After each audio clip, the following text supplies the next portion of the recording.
I'm working for Paragon Europe Malta. We are an EU consultancy agency and the Climate-KIC partner of Malta, implementing all Climate-KIC programs and namely now the Urban Challenge program as well.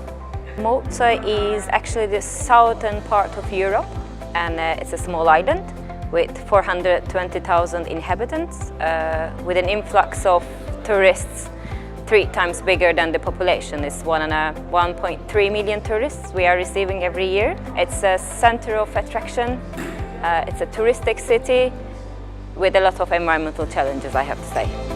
Even though you talk, it's not there. We were discussing a lot of problems. We were talking about mobility, about energy efficiency, renewable energy, but then the emerging one was waste.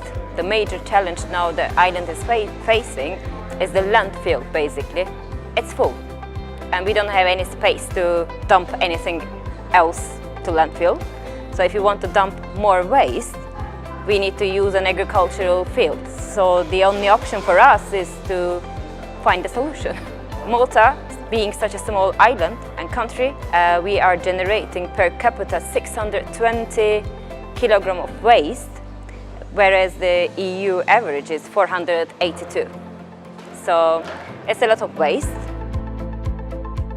My message to policymakers is they are really taking care of environment, I know, and there are lots of policies in place, but I think we really need to be more ambitious because the most important thing is to keep the health and for the next generation. So we really need to be pushing forward the boundaries and going for zero waste. Efficient waste collection. It's a funding body. It gives seed funding to projects, to ideas, and to help societies and environment to tackle this huge challenge.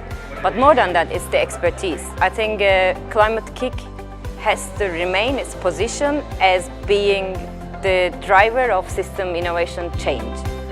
Climate-KIC's role in this speeding up transformation is the expertise. It's the network they are bringing in, it's the ambition, it's the ideas, it's the courage that they are giving to decision makers. I think that's the main role.